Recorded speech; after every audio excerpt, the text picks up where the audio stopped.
mindset kita sebenarnya kan SPBE ini jangan sampai cuma di Kominfo. Jadi SPBE ini bisa berhasil ketika mindset kita itu SPBE ini juga dilaksanakan oleh semua OPD. Jadi kalau kemarin mungkin masih Kominfo, sekarang kita coba direferi ke OPD-OPD supaya betul-betul domain-domain yang diampu oleh OPD itu bisa berjalan dengan baik, karena memang tupoksinya memang punya OPD, tidak dinas lain, jadi tidak semua di Kominfo. Ya, kalau sebelumnya 1, insya Allah tahun ini kita berharap banyak bisa naik, karena sebelumnya kita nggak punya payung hukum atau dasar pelaksanaan apapun, dan alhamdulillah tahun ini kita sudah punya Perbub SMKI.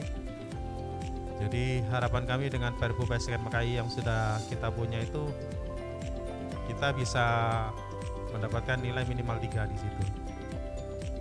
Dan harapan kami juga di Perbub SMKI, kalau kita pengen lebih tinggi lagi, itu harus ada tindak lanjut, Mas Prama ya.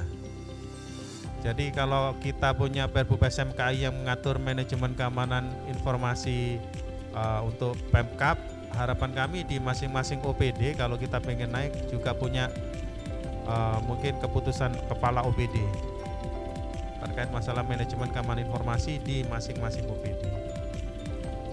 Ya, syukur-syukur nanti kalau kita sudah launching CISAT itu juga mungkin bisa pengaruh. Tapi kayaknya kalau kita launching CISAT itu nanti kita harus menunggu informasi lebih lanjut dari Dinas Kominfo Provinsi, karena kita launchingnya rencananya mau bareng-bareng dengan provinsi.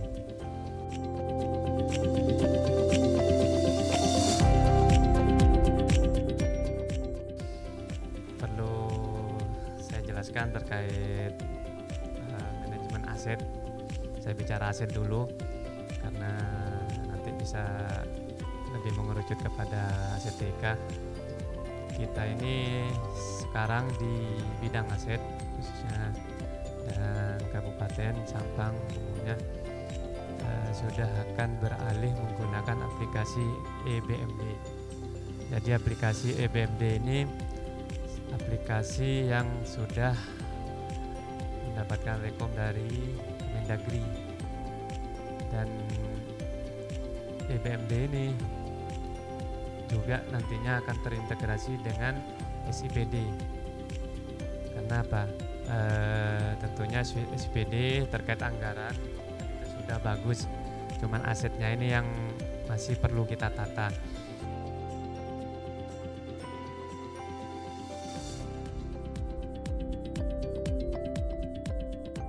Ada beberapa poin yang ingin kami sampaikan terkait apa tadi itu manajemen kompetensi SDM. Jadi kalau berbicara manajemen ini yang diawali oleh perencanaan dan peningkatan dan seterusnya, tentunya kita berbicara terkait formasi pegawai, karena di sini BKPSDM yang kebetulan menangani kepegawaian, tentunya ASN di sini yang kami bicarakan. Untuk formasi sampai detik ini prioritas tertinggi masih ada di nakes dan tenaga kependidikan. Jadi untuk tenaga TIK itu sangat di bawah sekali itu kalau boleh berbicara untuk prioritasnya. Alternatifnya kita temui kemarin itu di Kominfo, ini leadingnya, jadi mengangkat tenaga outsourcing. Tentunya yang memenuhi 6 kriteria penilaian yang di atas. Jadi untuk berharap ke ASN ini masih jauh, Mas Brahma. Namun demikian tenaga tersebut tetap diakui oleh penilaian SPBE ini. Jadi itu yang membantu meningkatkan manajemen SDM. Tentunya sedikit dari ASN, tapi dari non ASN-nya sudah lumayan.